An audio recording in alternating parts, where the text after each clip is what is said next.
வேண்டாம் இருக்கா இப்போ போதும்.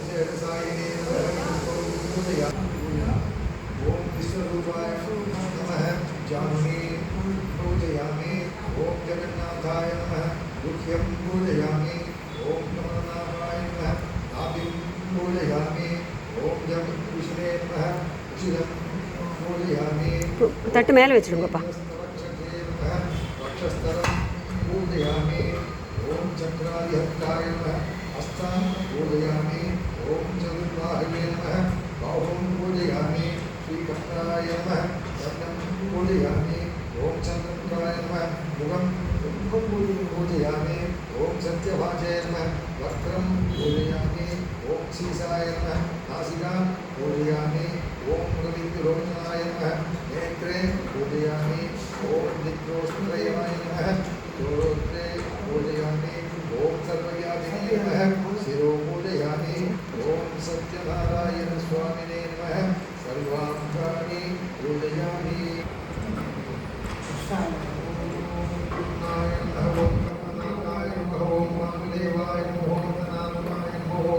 वसुदेवात्मजाय नमः ओम पुण्याय नमः ओम लीलामानुषविग्रहाय नमः ओम श्रीवत्सकौस्तुभदाय नमः ओम यशोदावत्सलाय नमः ओम हरिये नमः ओम सदुर्भुजान्धय संक्रासी गदासंक्रांताय नमः ओम देवकीनाथनाय नमः ओम श्रीसाय नमः ओम नन्दगोपप्रियानुजनाय नमः ओम यमुनावेगसंहारिणे नमः ओम बलभद्रप्रियानुजाय नमः ओम भूतजानीविहाय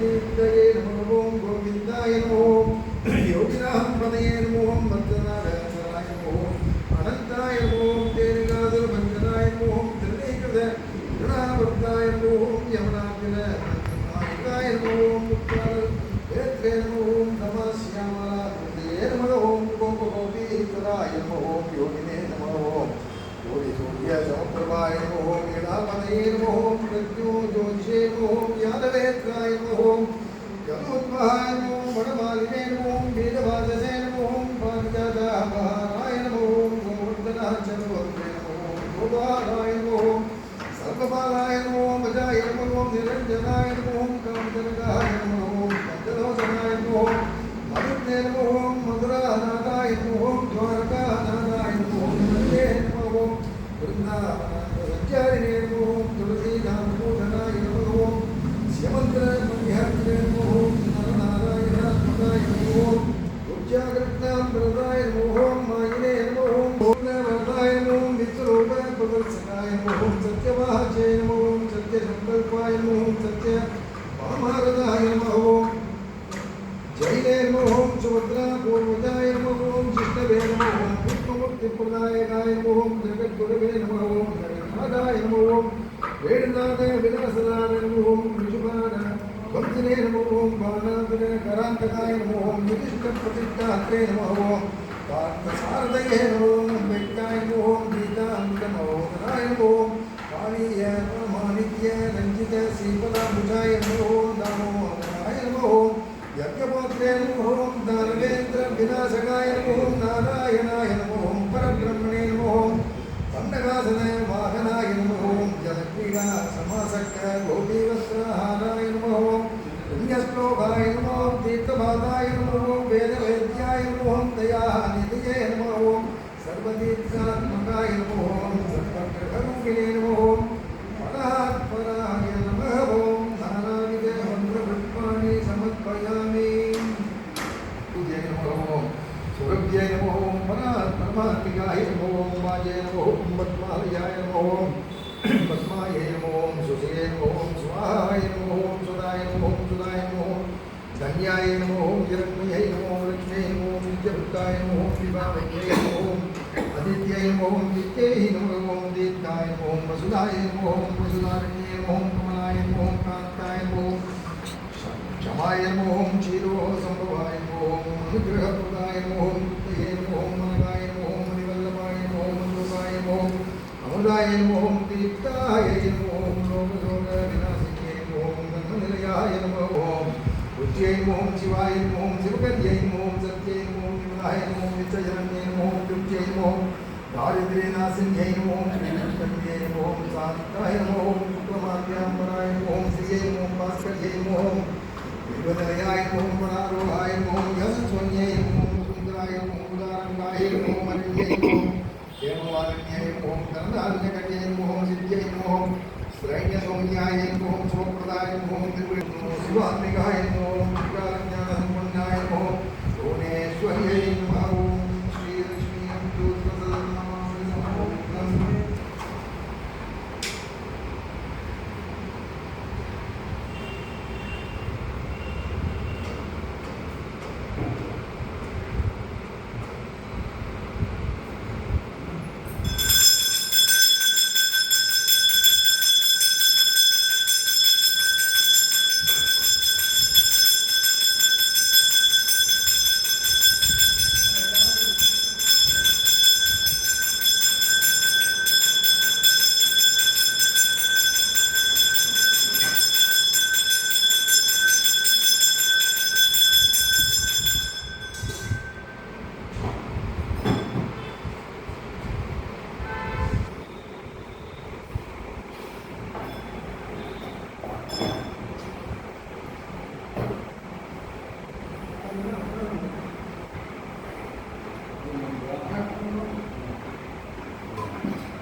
மகரிஷிகளே, நீங்கள் என்னை கேட்டபடியே முன்னொரு கால் நாரத மகரிஷியானவர் ஸ்ரீ விஷ்ணுமூர்த்தியை நோக்கி கேட்டார்.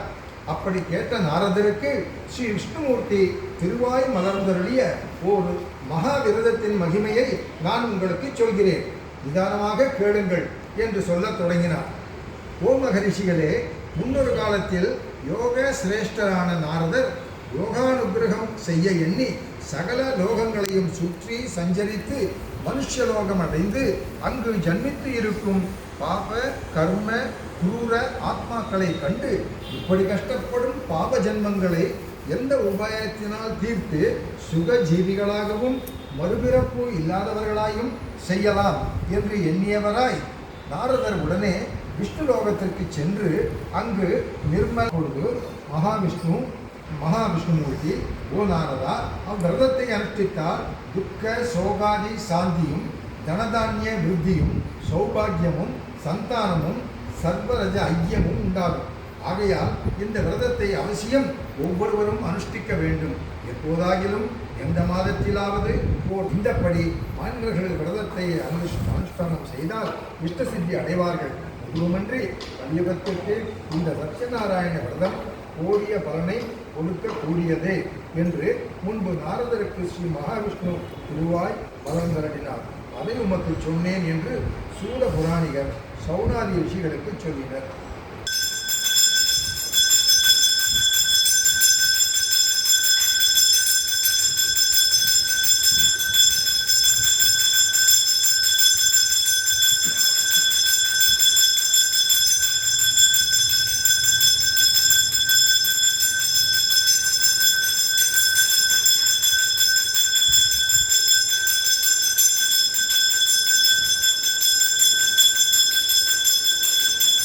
ரிஷிகணங்களை நோக்கி, ஓ ரிஷீஸ்வரர்களே, மேற்சொல்லிய விரதத்தை முன்பு எவரால் அனுஷ்டிக்கப்பட்டதோ அதை சொல்லுகிறேன் கேளுங்கள் என்று சொல்ல ஆரம்பித்தனர். மாதம் மும்மாறி பெய்து நாடெங்கும் செழித்து ஓங்கி ரமணீயமானதாகிய காசிப்பட்டணத்தில் விசேஷ தரித்திரவானாகிய ஒரு பிராமணன் இருந்தான். அன்னவன் பசியின் கொடுமையால் மெலிந்து பிரதிதினம் பூமியில் சஞ்சரித்து கொண்டிருக்க அந்த ஏழை ரட்சிப்பார். ஆகையால் மனுஷன் எந்த விரதத்தை அனுஷ்டித்துக் கொண்டு துக்கசாகரத்தை நீக்குவானோ அப்படிப்பட்ட விரதத்தை நீயும் அனுஷ்டித்து சுகத்தை அடைவாய் என்று அவ்விரதத்தின் விருத்தாந்தமெல்லாம் விவரமாக தெரிவித்து ஸ்ரீ மகாவிஷ்ணுவானவர் தானமானார். அதை பார்த்து, ஓ மகாத்மா, மேற்படி பிராமணனால் அனுஷ்டிக்கப்பட்ட அந்த விரதத்தின் மகிமையையும் விதானத்தையும் அறிந்து பூமியில் யாரால் அனுஷ்டிக்கப்பட்டதோ அதை விவரமாக சொல்லுங்கள் என்று கேட்டார். பங்கு அதிகமாய் பணம் சம்பாதிக்கப்பட்டவனாய் மிக சந்தோஷம் அடைந்து அப்பொருள்களை கொண்டு வாழைப்பழம், சர்க்கரை, நெய், பால், தயிர், தேன், கோதுமை மாவு முதலியவைகள் வாங்கி கொண்டு தனது வீடு சேர்ந்து அன்று தனது வந்து மித்திரர்களுடன் கூடி சத்யநாராயண விரதத்தை அனுஷ்டித்து முடித்தார். அவ்விரத மகாத்மியத்தால் விசேஷ பொருள், தனம், சம்பத்து இவைகளை நிறைய அடைந்து இகலோகத்தில் சகல சுகானுபவங்களையும் அனுபவித்து பிறகு சத்தியலோகம் அடைந்து மோட்ச சாம்ராஜ்யத்தை பெற்றார்.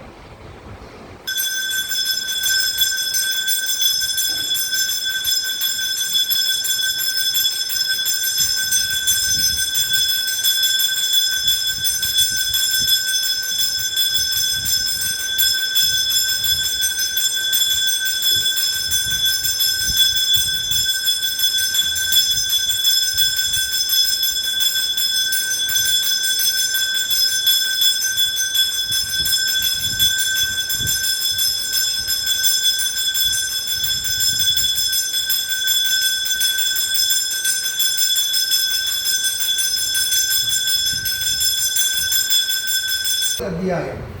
சௌனகாதிமுனிகளே, இன்னும் சொல்லுகிறேன் கேளுங்கள் என்று சௌனகாதிகளுக்கு சூதபுராணிகர் சொல்லுகிறார். பூர்வ காலத்தில் ஜிதேந்திரியனும் சத்தியவாக்கும் உடையவனான உன்முகன் என்னும் ஒரு அரசன் இருந்தான்.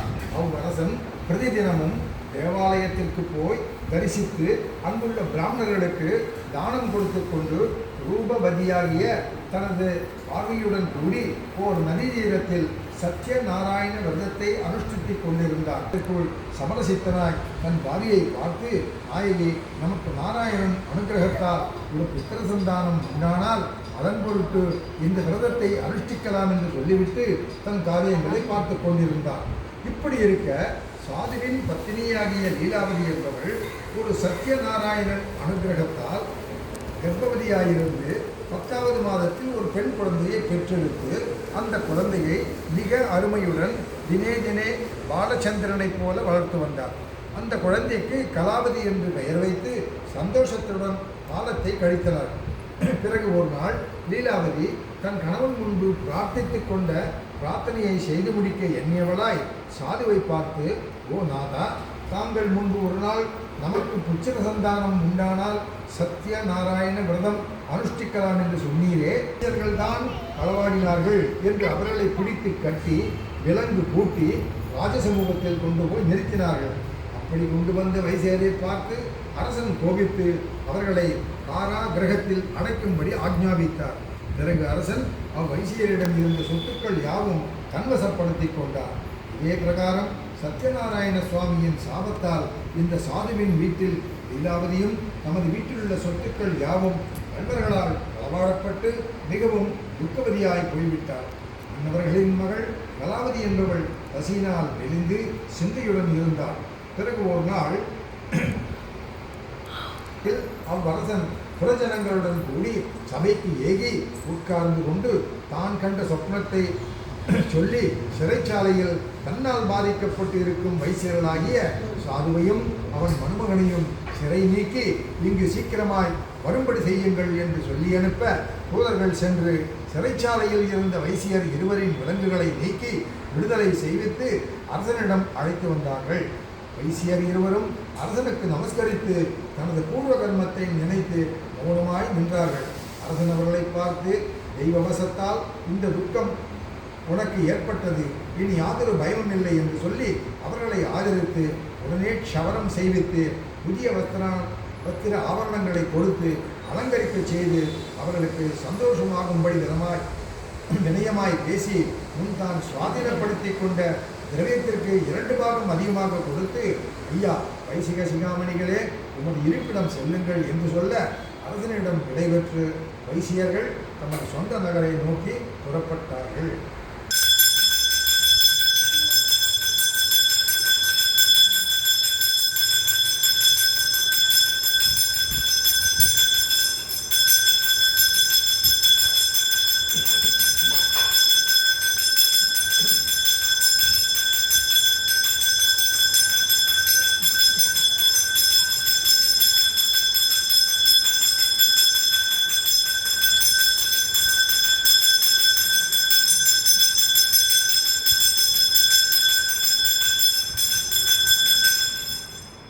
அத்தியாயம்.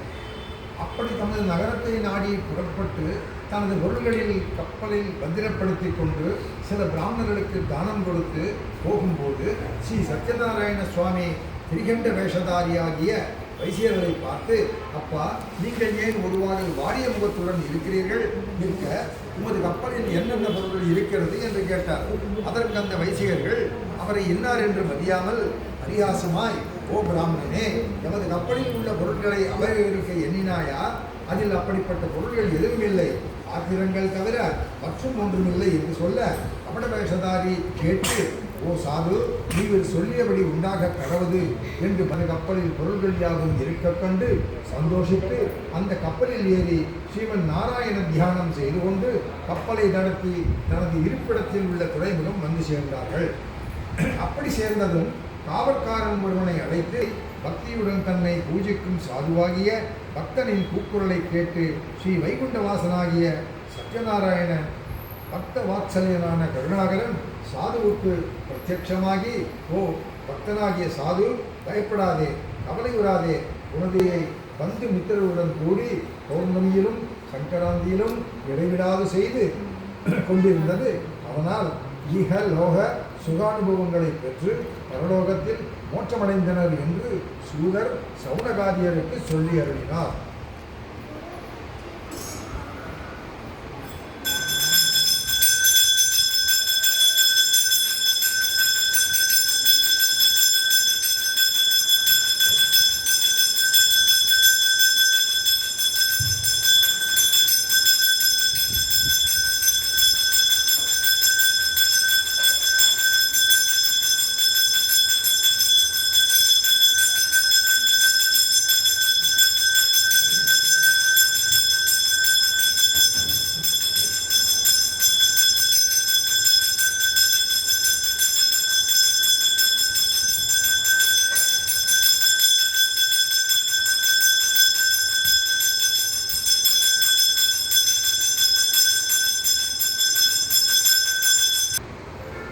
5வது அத்தியாயம்.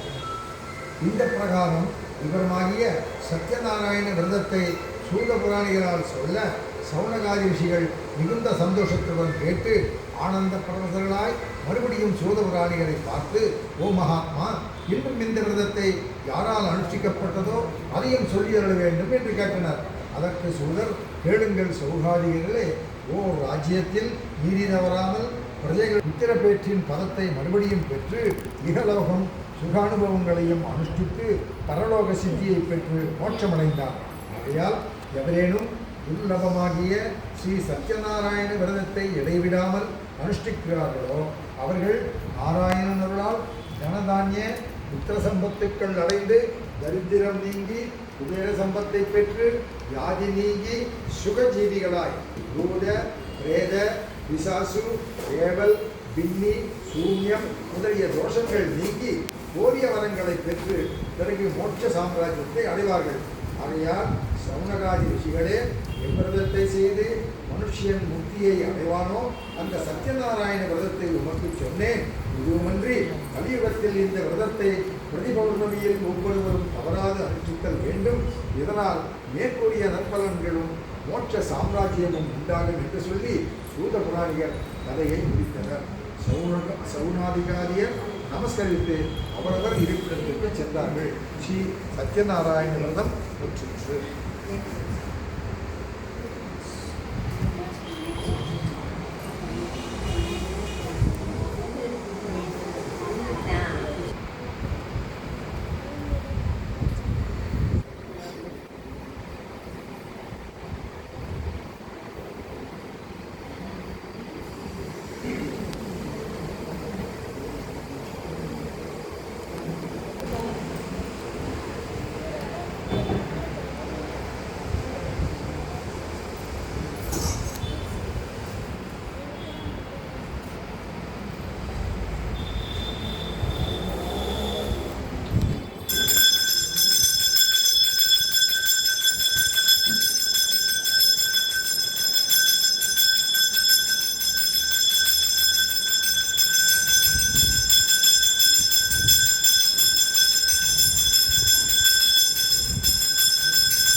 மாமா மாமா தீர்த்தம் அதில் சேர்க்கணுமா கேட்குறாங்க.